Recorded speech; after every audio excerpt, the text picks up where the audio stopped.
We are live. You're watching the Merged Marketing Podcast. You're listening to the Merged Marketing Podcast, and this is episode 186. And in this episode, we're talking about leveraging your Google business profile for local SEO. And right there with me today is Aaron and Matt from 2H Media. How's it going, guys? Doing great, thanks. How are you? Doing good, doing good. And then local residents of Guelph as well, just down the street from us, which is encouraging to see. It's not too often we have guests that are local here on the Merge Marketing Podcast. So that's awesome. I actually attended a seminar that they were hosting a few months ago, speaking a lot about the topic that we're going to talk about today. And these are two subject matter experts in the Google business profile space. So we're going to dive into that today. But let's start first by understanding a bit of your journey into how you guys became partners in this business together. Ooh, that's a big question. That's a big question. Matt, do you want to kick us off? We were consulting with the Guelph Wellington Business Center for a Starter Company Plus program back in 2019. Aaron came in. He was a participant in that program. And Christelle Maines, the executive director, directed him to say, like, you got to go talk to the marketing guys.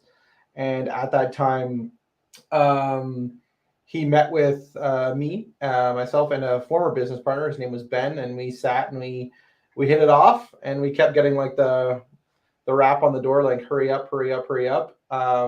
We met for coffee like the very next day or very, very shortly after.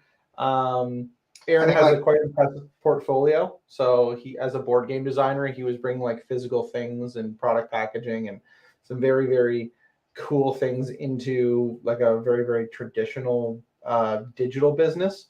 So we were just blown away, impressed, and he's got a good head on his shoulders. And then it was like a matter of weeks before he actually just joined us, and then he ended up buying Ben out of his position in the company, and then he's a full-time owner, 50-50 owner with myself.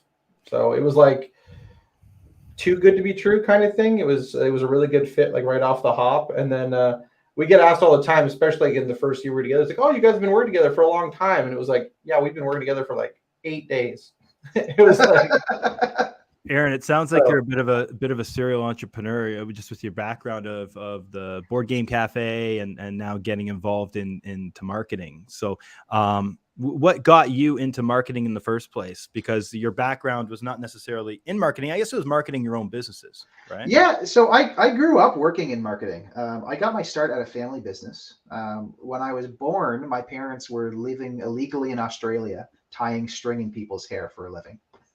And eventually they connected with some guys at like local markets, bought some jewelry, brought that back to Canada.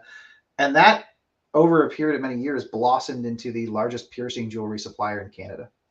And so when I was about 12 years old, I started with the family business, just doing like product catalogs and marketing materials to help them reach their wholesale clients.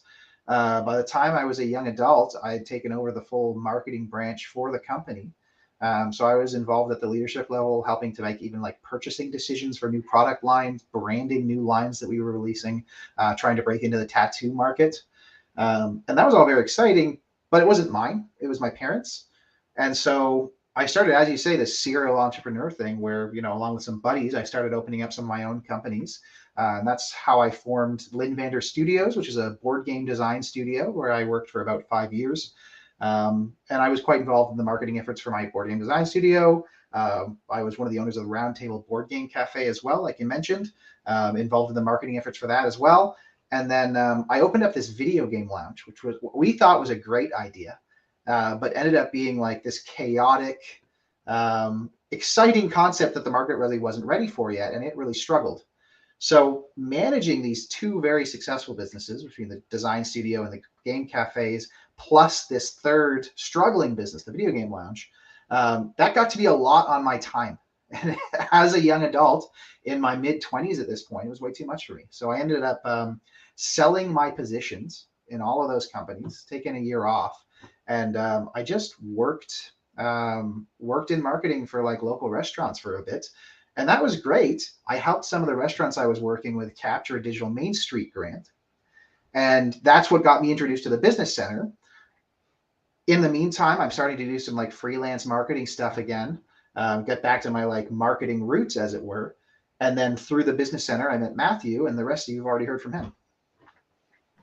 Awesome. That's good stuff. Let's break into this now. Obviously, you guys are subject matter experts on this topic. So I want to break into it because, I think a lot of people out there might know this as Google My Business, formerly known as Google My Business, now called Google Business Profile. Maybe, Matt, you can give a high level understanding of what it is and how it attributes to local SEO.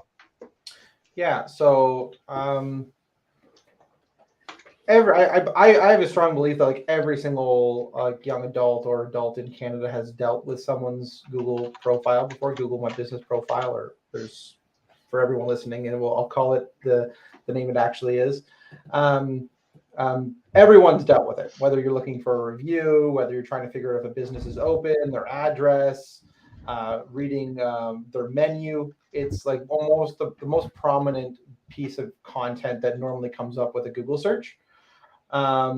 Essentially, it takes up half the screen. So if you've ever seen someone's business, I'm not sharing screen, but if you've seen someone's business profiles, you can share images, information on the address, inside, outside pictures, 360s, everything like that. So if you think about it from a just a practical perspective, it's very often the first touch point a new customer has with your business upon making a search. And there's a lot of them out there, and they're free, and they're controlled solely by the business itself. So it's a pretty sweet tool that you actually just get to put online and start capturing a bunch of views. So Aaron, what can a business, or I mean, what's maybe the low-hanging fruit for a business owner? What can they do to optimize their Google My Business profile? Sure. I mean, start by claiming it at all. We see a lot of small businesses that have 2 or 3 business profiles that people have created over the years. Some of them are automatically generated. A lot of business owners haven't actually like sat down, taken ownership of their Google My Business profile, or Google Business Profile, as it's called now, and actually do the like basic setup. So like that's step 1, is just claim it at all, and you're gonna, at least then you control it and you can make forward momentum. Low-hanging fruit would be like list all your service and product offerings. Like you can actually go in and fill out detailed information on what the heck it is your business actually does. Most small businesses, if they haven't taken the time to look seriously at this, are completely leaving that information blank and missing out on a ton of juice when it comes to like actually showing up in people's search results. Yeah, that's a valid point. I mean, obviously there are tons of benefits that come along with optimizing your Google Business Profile, but how can you have your profile stand out more so amongst the competition? Essentially, if they're looking all the same, what are a couple of those little maybe tricks or hacks to have your Google Business Profile show up before the others? Sure. The biggest thing you can do is get your service category right.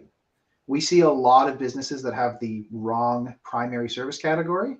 And it means that you're not going to appear as highly ranked as your competitors when people are searching for those specific services. And this is as basic as like going into Google or Google Maps and looking for whatever it is your service offering is, see who comes up and see what service category they're listed under. And if yours is wrong, you're not going to appear at the top of that list, full stop. That's like the lowest hanging fruit. You can add additional service categories as well. But there's an inverse relationship between like how many service categories you list and how highly Google ranks you for an individual service category. So you want to be choosy about which ones you list on your profile, because you want enough that you show up in a variety of searches without it being so watered down that Google deprioritizes your profile compared to the other ones. Matt, maybe you can talk about some of those elements on the Google Business Profile and how someone can SEO optimize those sections of the profile.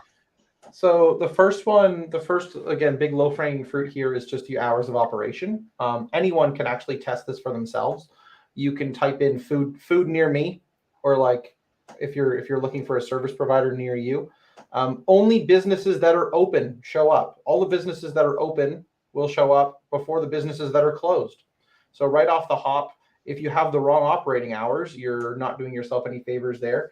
On top of the fact that, like, I'm sure we've all gone to a business hoping they were open or expecting them to be open, and they're not, and obviously that leaves a bad taste in your mouth, and you'll be cursing under your breath a little bit.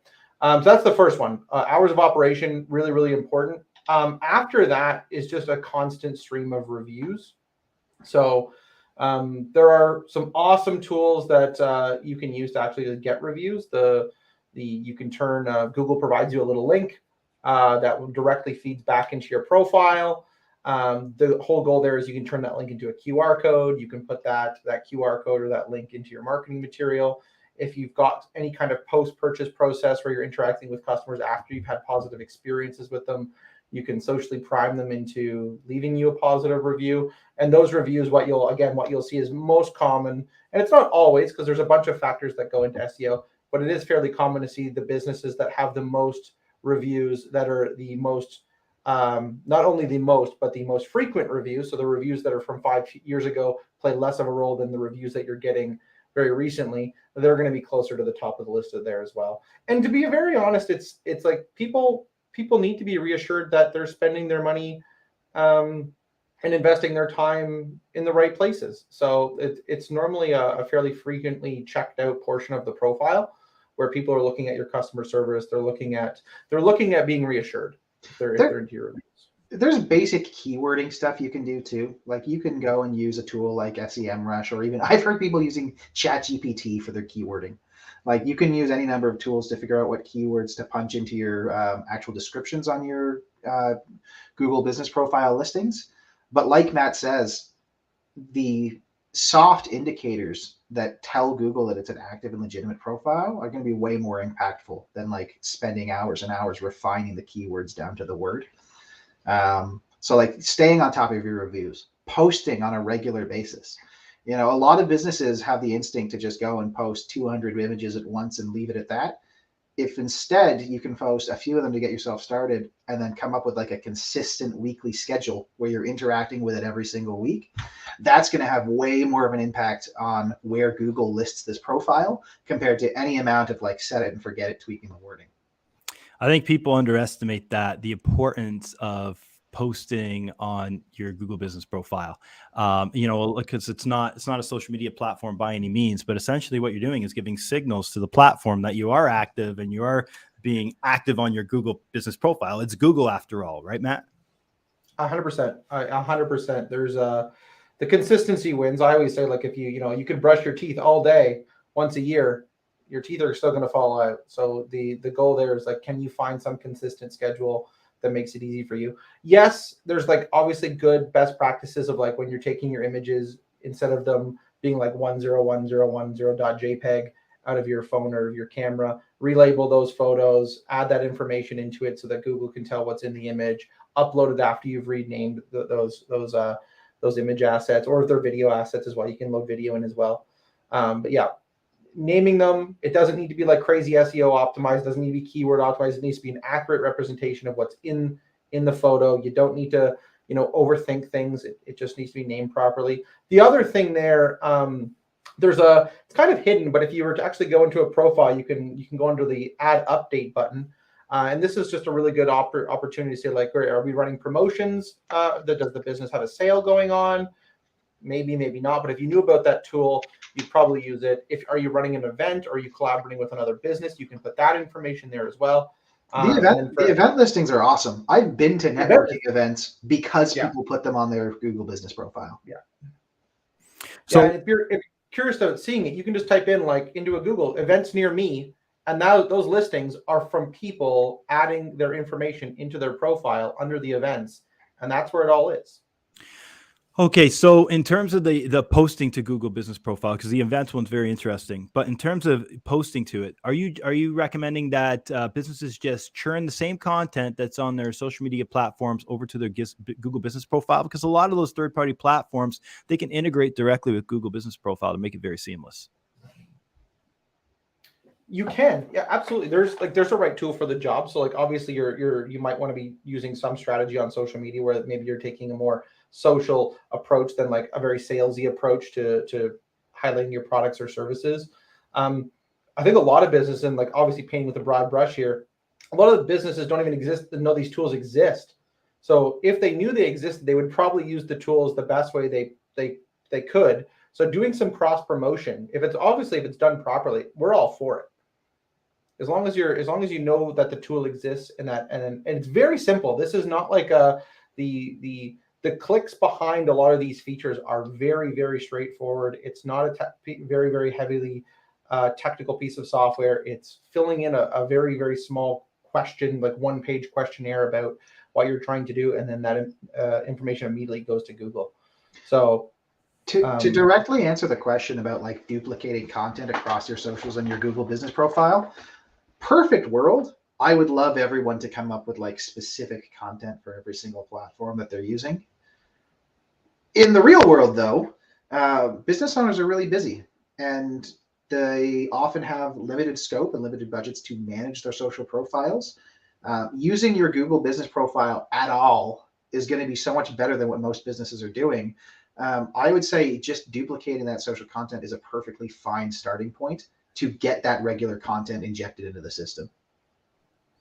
Absolutely, and I definitely think it's important. And like you said, Aaron, I mean, business owners are too busy to create native content just specifically for Google Business Profile, especially when the benefits, of doing that work might not outweigh the reward that you might get. However, I'm sure if you SEO optimize some of that Google content that you're putting out on Google Business Profile, it can also potentially be found in search as well and give certain signals to Google, right? Yep.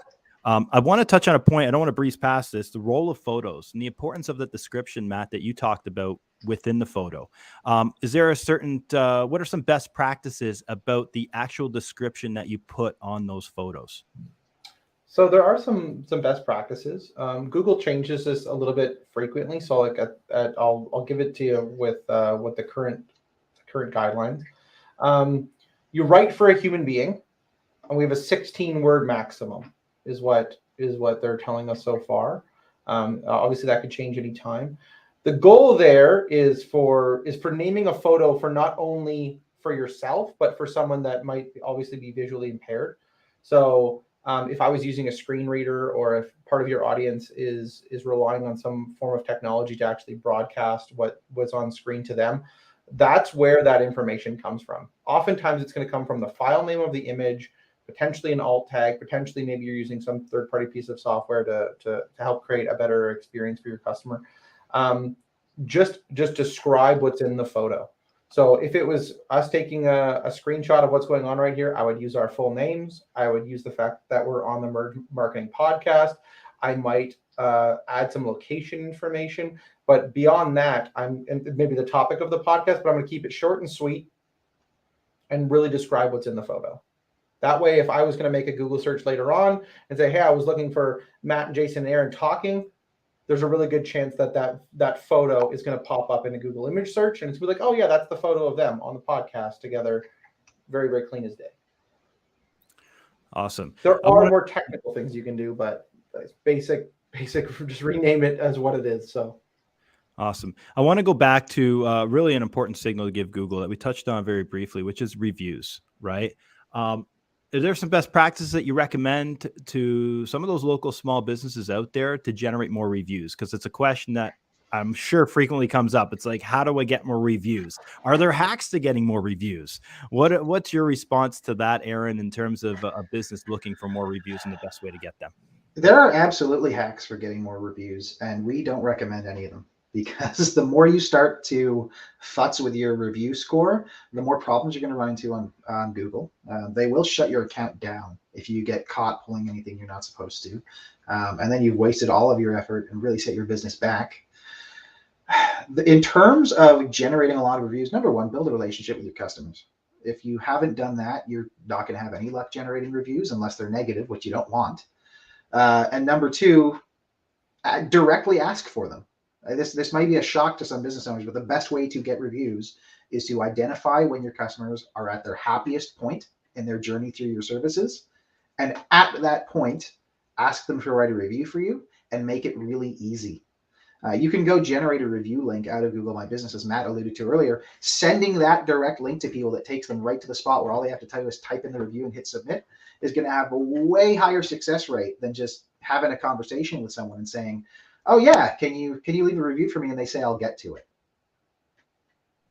Brilliant. I definitely think utilizing that QR code in certain instances can help as well, especially if you're a local restaurant or any sort of local business where you are getting a lot of foot traffic. I think that's a good incentive as well, right? For sure. And like for those local restaurants and things, it's very common to incentivize reviews, which is acceptable. You just can't incentivize positive reviews. So you've got to really watch out and make sure that you're nailing the customer service side of things as well. Another thing I'll jump in there and add to is if take the time to respond to the reviews that you're getting, whether they're positive or they're negative. If someone takes the time to say that you've done a good job, you should take the time to say thank you. And that does need to be done on a relatively like punctual manner. So like don't go back and into your history and 3 years ago thank the people that you worked with a long time ago. Ideally weekly, like if you can manage it doing it weekly, that would be fantastic. Within 72 hours would be fine as well. There's obviously best practices that we can share around how to comment on a negative review. We're all bound to get one. We're all human beings, but there is a right way to manage that. But even saying thank you to someone that has enjoyed a meal or was exploring the area for the first time and they stumbled into your business, like it goes a long way. And those are another positive set of Now, when you do respond to those positive reviews, Google's very specific in their guidelines. When you say thank you, you also have to provide additional value in the comment rather than just saying thank you to the review. So like often, when I was in the restaurant space, I would say, oh, thank you so much for coming in. I'm glad you had such a good experience. Hey, if you liked whatever meal it was they said they had a great time with, you might enjoy this drink that pairs well with it next time you're there. So you're using it as an opportunity to upsell to that customer a little bit in terms of providing a little bit more information and meeting Google's guidelines in terms of responding to reviews in a way that actually keeps the conversation going instead of just saying thank you very much and leaving it at that. As much as that review is for the person that left it, or that response to the review is for the person that left it, it's really for everybody else seeing it as well. Good and bad, right? So that's a great opportunity to plug, hey, you tried the margarita pizza. Hey, why don't you try the deluxe? You know what I mean? Or if it's a negative review, you see this all the time. It's really tough for a business owner to bite their tongue and not write what they really feel, which you see a lot. And that's just a bad representation for the business owner, right? And the business itself. And you see that a lot with small businesses. Yeah. Absolutely. There's nothing wrong with getting a negative review. People Mm. reading your reviews are going to look for them, and they're going to learn a lot more from how you respond to those negative reviews than from whatever people were complaining about in the first place. 100%. You Definitely. should share the positive reviews you receive with your team as well. So like you should actively use that as a chance to go like, you know, hey team, whatever, like however many people you're working with is like share the fact that they're doing a good job. Like take that positive feedback and make sure your actual team understands that they're actually leaving a positive impact on the customers. Don't leave that as just like oh yeah, well there's some reviews on our Google. Like bring that into the business as well and use that as for morale. It makes a big difference. 100%. That's an excellent point. And in addition to that, you know, we incentivize our employees here. You know, when they go and get a review, they have certain incentives that they get monetarily rewarded Ooh. for every single review that they get for our company. And really, it just really is that kind of nudge to, hey, you know, we always say a 5 for 5. What that means is when a client asks for a 5-minute favor, we go and get a 5-star review. You know what I mean? We'll be happy to go ahead, not bill you for this, you know, these 10 minutes that we had to go in there and do something. By the way, do you mind leaving us a review? You know what I mean? And 9.9 times out of 10, they'll leave a review. Right. So you could almost put and again, this is going to be different for every business. You can almost put a financial cost on getting the review in terms of how much business you would get on the top of the search, on the top of the SERPs, versus how much it's actually costing you in time, whether it be labor or whatever that is, on actually generating the view in the first place. They're worth it every time. It's like we're always trying to get more of them. If you could flat out pay for them, you could absolutely find a dollar value that you'd be willing to pay for one of these things. And I'm glad that we can't, but they're very valuable. 100%. That's awesome. Guys, I appreciate your time. And how can our audience get in touch with you guys if they have any questions? Best thing to do is just shoot us an email. If they want to reach me, I'm just Aaron at 2h.media. He's Matthew at 2h.media. And yeah, tons of information on our website. We'd be more than happy to have a chat. We offer free strategy calls for anyone trying to upgrade their marketing. So we'd love to have a conversation with anyone who's interested. And what about your socials? Where can people find you online? Ooh. LinkedIn, 2H Media on LinkedIn, and then _ 2H Media on Instagram. Awesome. All right, fellas, we end every episode with the same question. That question is this. I'll start with you, Aaron. If you can choose one person, dead or alive, to represent your company, who would it be and why? And it can't be Matthew. Oh, it's Don Draper. Good one. He's the king of marketing. Yeah. Yeah. Someone that just crushes Manhattans, right? Exactly. And old fashions. Well, you said it couldn't be Matthew, so I had to choose someone else who crushes Manhattans. There you go. Who you got, Matt? This might be a controversial answer. I like Henry Ford. We're very process driven, and he played a large part in cranking out and commoditizing the assembly line. So you'd be surprised. This is episode 186, and we haven't had one Henry Ford yet. That was the very first Henry Ford. A lot of Steve Jobs, a lot of Muhammad Ali, a couple Jesus, but only one Henry Ford. There's good and bad things you could say about Jesus is a great answer. God himself. Yeah. The last episode actually was with Darren Dawson, who's the co-founder of BombBomb, and his answer was Jesus. And you can't argue that one. Yeah. Awesome. Well, again, guys, Aaron, Matthew, appreciate your time. Thank you very much.